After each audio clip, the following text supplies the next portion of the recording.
नमस्कार दोस्तों, आप सभी का स्टडी रूम में हार्दिक स्वागत है। मैं हूं गौतम सपावत और आज के इस वीडियो में हम चर्चा करेंगे आज यानी कि 23 जुलाई 2021 से संबंधित करंट अफेयर्स के जितने भी महत्वपूर्ण क्वेश्चन हैं उन सभी के बारे में।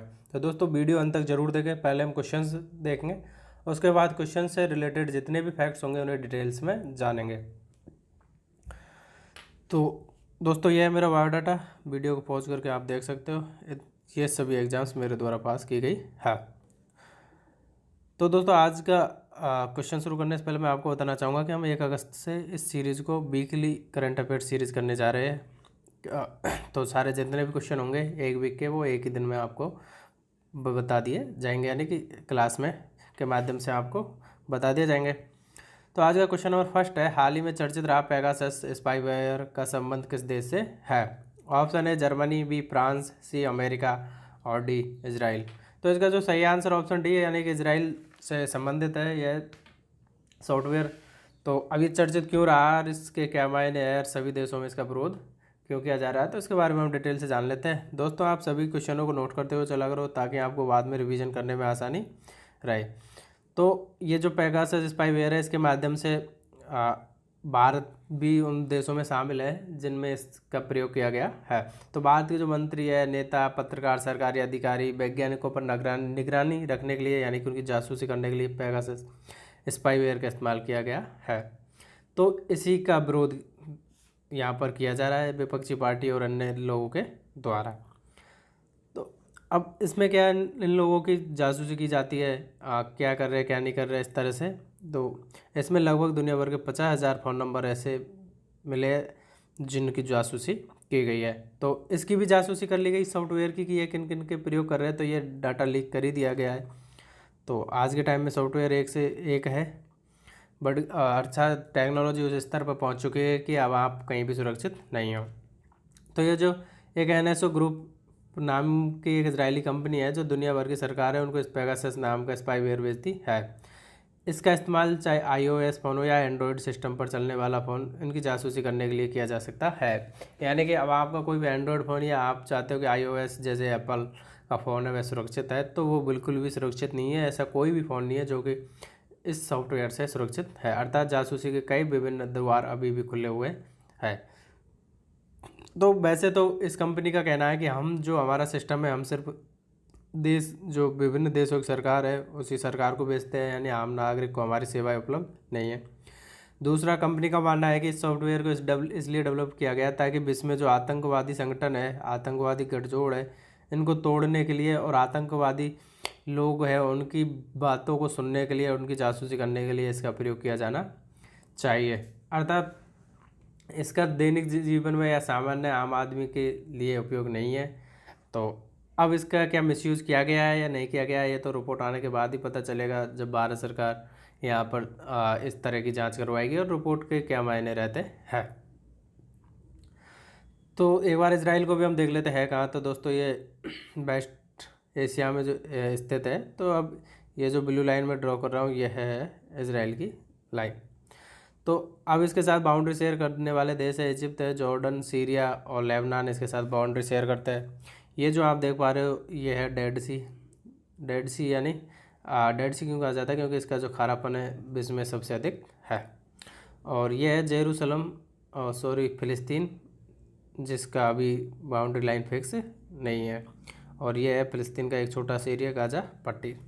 और यहाँ पर आप देख पा रहे हो ये जॉर्डन, इजिप्ट और इजराइल के कॉर्नर पर ये है अकावा की खाड़ी यानी गल्फ ऑफ अकावा, और ये है मेडिटेरियन सी। तो दोस्तों नेक्स्ट क्वेश्चन है, हाल ही में यूनेस्को के द्वारा किस स्थान को विश्व विरासत सूची से हटा दिया गया है? ऑप्शन है अरेबियन ऑरिक्स अभ्यारण्य, बी ड्रेसडेन एल्बे घाटी, सी लिवरपूल और डी है जयपुर का परकोटा। तो इसका जो सही आंसर ऑप्शन सी है, लिवरपूल को विश्व विरासत सूची से हटा दिया गया है और अरेबियन ऑरिक्स अभ्यारण्य और ड्रेसडेन एल्बे घाटी को पूर्व में हटा दिया गया था। जयपुर के परकोटे को तो अभी शामिल किया ही गया है। तो दोस्तों 2004 में लिवरपूल को इस सूची में शामिल किया गया था विश्व विरासत सूची में, और अब 2021 में हटा दिया गया है लगभग 17 साल बाद।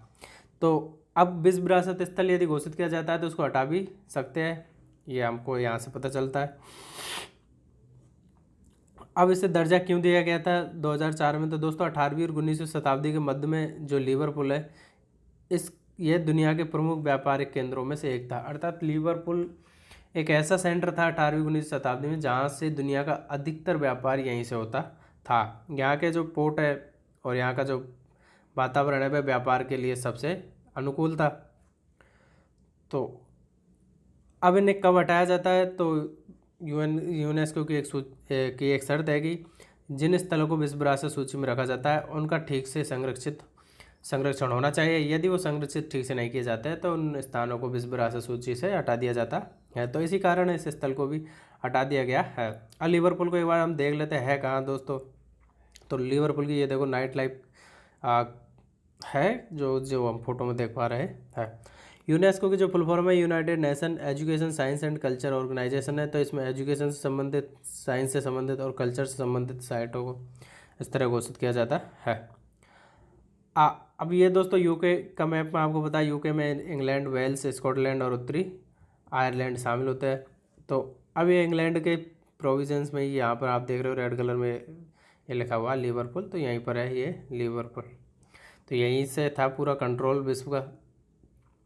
नेक्स्ट क्वेश्चन है, हाल ही में चर्चित रहा यूनेस्को के हिस्टोरिक अर्बन लैंडस्केप प्रोजेक्ट के तहत किन 2 भारतीय शहरों को शामिल किया गया है। ऑप्शन है जयपुर, जोधपुर, बी लखनऊ, ग्वालियर, सी गांधीधाम, अहमदाबाद और डी है ग्वालियर, ओरछा। तो इसका जो सही answer option D Gwalior, Orchha को यूनेस्को के हिस्टोरिक अर्बन लैंडस्केप प्रोजेक्ट के तहत शामिल किया गया है। अब ये प्रोजेक्ट है क्या, तो ओरछा और ग्वालियर वैसे तो मध्य प्रदेश स्टेट के 2 शहर है। तो अब ये जो हिस्टोरिक अर्बन लैंडस्केप प्रोजेक्ट है ये यूनेस्को के द्वारा 2011 में शुरुआत किया गया था। तो अब ये शुरुआत क्यों किया गया था कि ऐसे स्टेट या ऐसे स्थान जो कि अपने आप में एक इतिहास रखते हो, इतिहास का मतलब जैसे वो कल्चरल हो या परंपराएं हो या रीति रिवाज हो जो अपने आप में डिफरेंट हो, तो इन शहरों के प्रबंधन यानी मैनेजमेंट और डेवलपमेंट करने का जो कार्य है फिर यूनेस्को के द्वारा किया जाता है उसको संरक्षित रखने के लिए। अब जब मैनेजमेंट डेवलपमेंट यहाँ का किया जाएगा तो इससे मध्य प्रदेश राज्य के पर्यटन को बढ़ावा, टूरिज्म को बढ़ावा मिलेगा। टूरिज्म बढ़ेगा तो यहाँ पर जो एम्प्लॉयमेंट है वह भी बढ़ेगा, यानी रोजगार के अतिरिक्त अवसर भी सृजित होंगे। तो अब यहाँ पे क्या है, साथ साथ संयुक्त यूनेस्को के साथ साथ भारत सरकार, मध्य प्रदेश की जो सरकार है संयुक्त रूप से मिलकर अब यहाँ पर जो सांस्कृतिक ऐतिहासिक वातावरण है उसमें सुधार करेंगे और प्राथमिकता से यहाँ पर ध्यान देंगे ताकि इन शहरों का जो इतिहास है, संस्कृति, परंपराएं, प्रकृति के साथ साथ जो विरासत है उसका पूरा ख्याल रखा जा सके। दोस्तों ये हमारा प्यारा भारत और इसमें हम देखते हैं एक बार मध्य प्रदेश है कहाँ। तो दोस्तों ये जो मैं ब्लू लाइन ड्रॉप कर रहा हूँ ये है मध्य प्रदेश का मैप। तो अब मध्य प्रदेश अपनी बाउंड्री किस किस के साथ शेयर करता है, तो दोस्तों यह है उत्तर प्रदेश, यह है राजस्थान, यह है गुजरात और यह है महाराष्ट्र और यह है छत्तीसगढ़। और यहाँ के जो वर्तमान मुख्यमंत्री अभी रमन सिंह जी है।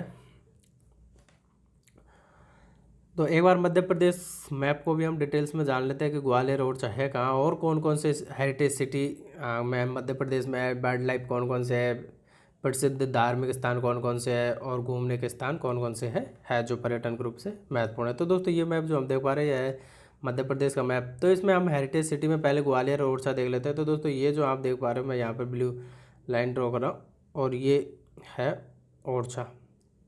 तो ग्वालियर ओरछा ये है, ग्वालियर है ये तो मध्य राजस्थान के आसपास में है और ओरछा है ये उत्तर प्रदेश के बाउंड्री लाइन के पास में है। अब और भी कौन कौन से स्थान है जो हेरिटेज में आते हैं मध्य प्रदेश के, तो दोस्तों एक दतिया है, चित्रकूट है और शिवपुरी है, चंदेरी है, विदिशा है, सांची है, सांची का स्तूप आपने सुना ही होगा, भीमबेटका की गुफाएं हैं, भीमबेटका, इंदौर मंदू भी है। अब यहाँ के वाइल्ड लाइफ सेंचुरी कौन कौन सी है, तो दोस्तों एक तो है यहाँ पर पन्ना है, बांधवगढ़ है, कान्हा है और पेंच है। तो 4 हो गई वाइल्ड लाइफ। पिलग्रिम्स के लिए माईहर है और भोजपुर है, उज्जैन है, माहेश्वर है, ओमकारेश्वर है। और घूमने के लिए जो मेन टूरिस्ट स्थल है वो है एक तो बेड़ा घाट है और एक पंचमढ़ी और एक भोपाल है। तो इस तरह मध्य प्रदेश में हेरिटेज, वाइल्ड लाइफ, पिलग्रिम्स और लीजर्स के लिए पर्याप्त अर्थात हम कहीं घूमने के लिए या पर्यटन के लिए काफ़ी संभावनाएं हैं जिनको अभी भी और डेवलप किया जा सकता है। नेक्स्ट क्वेश्चन है, हाल ही में संयुक्त राष्ट्र कर समिति में किस भारतीय को चुना गया है। ऑप्शन है अशोक कुमार मुखर्जी, बी है टी एस त्रिमूर्ति, सी है रश्मि रंजन दास और डी है निरंजन कुमार। तो इसका जो सही आंसर ऑप्शन सी है, यानी रश्मि रंजन दास जी को संयुक्त राष्ट्र की कर समिति में शामिल किया गया है, जो कि भारतीय है। तो अब इनके बारे में डिटेल जान लेते हैं। तो दोस्तों ये फाइनेंस मिनिस्ट्री में जॉइंट सेक्रेटरी थे, यानी संयुक्त सचिव थे रश्मि रंजन दास जी। इन्हें अब संयुक्त राष्ट्र की कर समिति में 2021 से लेकर 2025 तक की अवधि के लिए नियुक्त किया गया है। यह समिति क्या करेगी, विभिन्न देशों के जो प्रयास है आपस में उनको मजबूत करेंगे और जो कर नीति है उनको आगे बढ़ाने का प्रयास करेंगे, और सभी देशों के मध्य जो कर नीति है उनमें एक रूपता लाने के लिए कार्य करेगी और अपने समाधान देगी। साथ ही साथ जैसे विभिन्न देशों के मध्य दोहरे जो कराधान लगते हैं, डबल टैक्सेस और गैर कराधान या फिर हमसे टैक्स का इवेजन, कर चोरी, टैक्स अवॉइडेंस, ऐसी जो समस्या है इनका समाधान करने की प्रयास करेगी और उनके लिए अपने समाधान, अपने सुझाव भी कमेटी विभिन्न देशों के मध्य देगी। तो दोस्तों ये है रश्मि रंजन देसाई जी, जो कि अभी जॉइंट सेक्रेटरी के पद पर फाइनेंस मिनिस्ट्री में कार्य कर रहे हैं। नेक्स्ट क्वेश्चन है, अंतर्राष्ट्रीय ओलंपिक समिति द्वारा 2032 के ग्रीष्मकालीन ओलंपिक खेलों की मेजबानी के लिए किस देश को चुना गया है? ऑप्शन है न्यूजीलैंड, बी ऑस्ट्रेलिया, सी भारत और डी अमेरिका। तो इसका जो आंसर सही ऑप्शन बी ऑस्ट्रेलिया के ब्रिस्बेन शहर को चुना गया, यानी ऑस्ट्रेलिया में 2032 के ग्रीष्मकालीन ओलंपिक खेल होंगे। तो ऑस्ट्रेलिया के किस शहर में होंगे? ब्रिस्बेन में होंगे। और ये है इसका लोगो, ब्रिस्बेन 2032। दोस्तों ये जो सर्किल होते हैं इनका मैंने आपको कल के वीडियो में भी मतलब बताया था, और आप भी तो ये यूरोप, एशिया, अफ्रीका, ऑस्ट्रेलिया और ये है अमेरिका, अमेरिकन कंटिनेंट को रिप्रेजेंट करते हैं, और आपस में इसलिए गुथे हुए हैं कि ये सभी कंटिनेंट यानी सभी में एकजुटता दर्शाने के लिए। नेक्स्ट क्वेश्चन है, हाल ही में भारतीय क्रिकेट टीम के द्वारा किस देश की क्रिकेट टीम के खिलाफ वनडे सीरीज को जीत लिया गया है? ऑप्शन है पाकिस्तान, बी इंग्लैंड, सी न्यूजीलैंड और डी है श्रीलंका। तो इसका जो सही आंसर ऑप्शन डी श्रीलंका है। श्रीलंका के खिलाफ भारतीय क्रिकेट टीम ने वनडे सीरीज को जीत लिया है। 3 वनडे सीरीज पर भारतीय वहाँ गई थी 3 वनडे की सीरीज खेलने के लिए, इसमें से 2 वनडे भारतीय टीम द्वारा जीत लिया गया, यानी सीरीज को जीत लिया गया है। अभी 1 वनडे और होना बाकी है, लेकिन सीरीज भारत के द्वारा जीत ली गई है। कौन मैन ऑफ द मैच रहेगा, क्या रहेगा, ये आपको बता दिया जाएगा। इसी के साथ साथ 3 वनडे मैच के साथ साथ 5 T20 मैच भी खेले जाएंगे, और भारतीय क्रिकेट टीम की जो कैप्तानी है यह शिखर धवन जी के द्वारा की जा रही है। नेक्स्ट क्वेश्चन है, डीआरडीओ के द्वारा हाल ही में किस मिसाइल का सफलतापूर्वक परीक्षण किया गया है? ऑप्शन है आकाश, बी अग्नि, सी पृथ्वी और डी है MPA-TGM। तो इसका जो सही आंसर MPA-TGM है। अब ये मिसाइल 15 kg की एक मिसाइल है, अर्थात ये 15 किलो इसका वजन है। मैन पोर्टेबल है, अर्थात इसको इंसान द्वारा ही लॉन्च किया जा सकता है। इसके लिए प्लेटफॉर्म की आवश्यकता नहीं है। एंटी टैंक गाइडेड मिसाइल है, जिसे डीआरडीओ द्वारा विकसित किया गया है, और इसमें यह मिसाइल अपने लक्ष्य को प्रभावशाली सटीकता के साथ भेदने में सफल भी रही है। तो अब इसका प्रयोग सेना के लिए जल्दी से किया जाएगा। इस मिसाइल को अत्याधुनिक इंफ्रारेड इमेजिंग सीकर और एडवांस एवियोनिक्स टेक्निक से बनाया गया है। तो दोस्तों मैन मेड या मैन पोर्टेबल जो मिसाइल का मतलब होता है, देखो ये सैनिक है अपने कंधे पर ही इसे रखा हुआ है और दूसरा सैनिक इसे लॉन्च कर रहा है, तो ये है वो मिसाइल। अर्थात इसमें किसी भी प्लेटफॉर्म की आवश्यकता नहीं होती, इसे इंसान द्वारा ही लॉन्च किया जा सकता है। और ये जो मिसाइल है ये इसका पूरा सिस्टम है, किस तरह से कार्य करता है, इसमें कौन कौन से फंक्शन है, तो आप वीडियो को पॉज करके इसे आराम से देख सकते हैं। नेक्स्ट क्वेश्चन है, डीआरडीओ के द्वारा हाल ही में सतह से हवा में मार करने वाली किस मिसाइल का सफलतापूर्वक परीक्षण किया गया है? ऑप्शन है आकाश NG, बी आकाश, सी पृथ्वी, डी MPA-TGM। तो इसका जो सही आंसर ऑप्शन है आकाश NG का सफलतापूर्वक परीक्षण किया गया। इसकी भी विशेषता है ये सतह से हवा में मार कर सकती है। इसकी जो रेंज है वह 80 किलोमीटर है। इसका जो मूल संस्करण था उसकी 25 किलोमीटर थी, लेकिन अब इसको अपडेटेड करके 80 किलोमीटर कर दिया गया है। यह जो परीक्षण है उड़ीसा के तट से किया गया है। तो अब इसमें एक प्लेटफॉर्म होता है जो भूमि पर होता है, अर्थात इसको इंसान अपने कंधे पर रख के लॉन्च नहीं कर सकता। तो प्लेटफॉर्म है, उसमें सारे जैसे command control, communication system, multifunction radar, launcher सब उसी पर सेट होते हैं। तो अब क्या ये जो मिसाइल है ये अपनी उच्च गतिशीलता के कारण जो तेज़ हवाई खतरे हैं उनको आसानी से बेअसर कर सकती है। यानी कि जैसे किसी शहर पर इस सिस्टम को लगा दिया और किसी शहर पर कोई मिसाइल यदि आक्रमण करती है तो ये आकाश सिस्टम इसे आकाश में ही डिस्ट्रॉय कर सकता है। तो अब इसके लिए देख लो, ये है इसका प्लेटफॉर्म जो कि एक मोबाइल पर बनाया गया, यानी किसी वाहन पर बनाया गया है, और ये है वो मिसाइल सिस्टम जिसे का परीक्षण किया जा रहा है। नेक्स्ट क्वेश्चन है, हाल ही में किस कंपनी के द्वारा अंतरिक्ष में उड़ान भरने का सफल परीक्षण किया गया? ऑप्शन है Space X, B Blue Amazon, C है Blue Origin, D Orion Span. तो दोस्तों इसका जो सही आंसर ऑप्शन सी है, यानी कि ब्लू ओरिजिन के द्वारा अंतरिक्ष में पर्यटक उड़ान भरने का सफलतापूर्वक परीक्षण किया गया है। तो ब्लू ओरिजिन में 4 यात्री गए थे। तो इसका जो सीईओ है वो जेफ बेजोस है, इसके साथ साथ 3 और थे। ब्लू ओरिजिन के जो जिस रॉकेट से गए थे उसका नाम था न्यू शेपर्ड सिस्टम। तो 4 यात्रियों को लेकर ये 100 किलोमीटर से ऊपर गया था। 11 मिनट की लगभग ये यात्रा रही। इसमें जेफ बेजोस के साथ उनके भाई थे और एक 82 साल की पूर्व पायलट वेली फंक और 18 साल के ओलिवर भी थे। तो दोस्तों इस यान की सबसे महत्वपूर्ण भूमिका है कि इसमें पायलट की ज़रूरत नहीं होती, क्योंकि इसका जो कंट्रोल है धरती पर ही होता है। अब इसको स्टेप में भी हम समझ लेते हैं। तो ये है वेली फंक, जो कि सबसे उम्र की थी, लगभग 82 वर्ष की। ये है ओलिवर, जो कि 18 वर्ष के थे। तो दोस्तों इस तरह इस सिस्टम को लॉन्च किया जाता है। ये जो नीचे की तरह आप देख रहे हो, ये तो है न्यू शेपर्ड रॉकेट, और ये ऊपर आप देख पा रहे हो ये है यात्रियों के लिए गुंबद टाइप में यान, जिसमें बैठकर अंतरिक्ष यात्रा का आनंद लेंगे। तो इस तरह से ये यान ऊपर बैठ के, इसमें देखो ये कुर्सियाँ बनाए रखी है और ये साइड में बड़ी बड़ी खिड़कियाँ हैं जिन पर ग्लास लगे हुए हैं, और ये नीचे की तरफ आराम से पृथ्वी को देख के एंजॉय कर रहे हैं कि किस तरह से टूरिज्म का आनंद लिया जा सके। और दोस्तों इसमें वापस आते समय जो टेक्नोलॉजी का जो उपयोग किया गया था वो था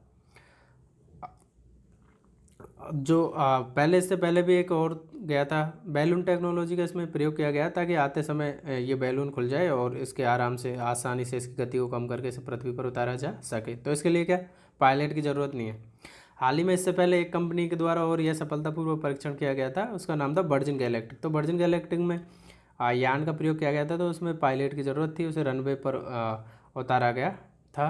तो उसमें 2 पायलट साथ में भी गए थे, यानी उसमें 6 यात्री थे, इसमें 4 यात्री। इसमें पायलट की ज़रूरत नहीं है, इसे पृथ्वी से ही कमांड करके उतारा जा सकता है। नेक्स्ट क्वेश्चन से पहले देखो ये है इसका पूरा सिस्टम। तो दोस्तों यहाँ से ये इस तरह से गया, न्यू शेपर्ड रॉकेट सिस्टम उठाया, यहाँ जाके सेपरेशन हुआ, तो न्यू शेपर्ड सिस्टम है ये तो वापस आ गया और यहाँ पर पृथ्वी पर आ चुका है अपने लैंडिंग स्टेशन पर। ये यहाँ से चला, यहाँ पर घूमता हुआ और यहाँ पर ये बैलून ओपन कर दिए और यहाँ पर ये आसानी से उतर गए। तो ये जो ब्लू ओरिजिन लॉन्च सिस्टम है, तो अब इसका जो मेन फ़ायदा है क्या है? तो दोस्तों पहली बात तो ये है कि अंतरिक्ष में अब पर्यटन शुरू हो गया है, तो ये अपने आप में एक दिशा है। 2 कंपनियों ने इसका सफलतापूर्वक परीक्षण भी कर लिया है। अब सबसे बड़ी बात इसमें यह है कि ये जो यान है इसको भी सुरक्षित उतार लिया गया है, न्यू शेपर्ड जो लॉन्च सिस्टम था इसका। तो इससे अब बार बार रॉकेट की ज़रूरत नहीं होगी, एक ही रॉकेट को बार बार उपयोग में लिया जा सकता है। तीसरा है कि ये जो इससे पहले जो गया था जो था वर्जिन गैलेक्टिक, वो 86 किलोमीटर की ऊंचाई पर गया था।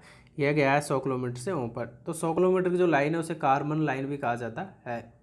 अब कार्बन लाइन है क्या, इसके बारे में यदि हम सोचें तो आपको बता दूं, कार्बन एक मतलब ज्योग्राफी के क्षेत्र में कार्य करने वाले थे। तो इन्होंने क्या किया कि एक लाइन बताई कि अंतरिक्ष कहाँ तक है। तो इन्होंने एक लाइन दी कि 100 किलोमीटर की एक लाइन दे रखी है कि पृथ्वी से 100 किलोमीटर ऊंचाई पर जो लाइन होगी वह है कार्बन लाइन। उसका नाम दिया, बोला अंतरिक्ष यहीं तक है। तो इस लाइन के ऊपर जाकर भी यह स्पेसक्राफ्ट है ब्लू ओरिजिन का जो ये जाके आया है। तो ये कहते हैं कार्बन लाइन से ऊपर जाके इन्हें ग्रेविटी का महसूस किया है। तो देखते हैं आगे इसमें क्या दिक्कत है। तो दोस्तों ये जो टेक्नोलॉजी है, ये पैरासूट टेक्नोलॉजी का इसमें प्रयोग किया गया है। वर्जिन गैलेक्टिक में रनवे का टेक्नोलॉजी का प्रयोग किया गया था। तो पैरासूट के माध्यम से वापस पृथ्वी पर सकुशल सुरक्षित उतर आया है। अब कुछ ही महीनों में आगे कमर्शियल उड़ान शुरू कर दी जाएगी। तो दोस्तों आज के सारे क्वेश्चन समाप्त हो चुके हैं। वीडियो पसंद आए तो लाइक करें, अपने दोस्तों के साथ शेयर करें, चैनल को सब्सक्राइब करना ना भूलें। Thank you.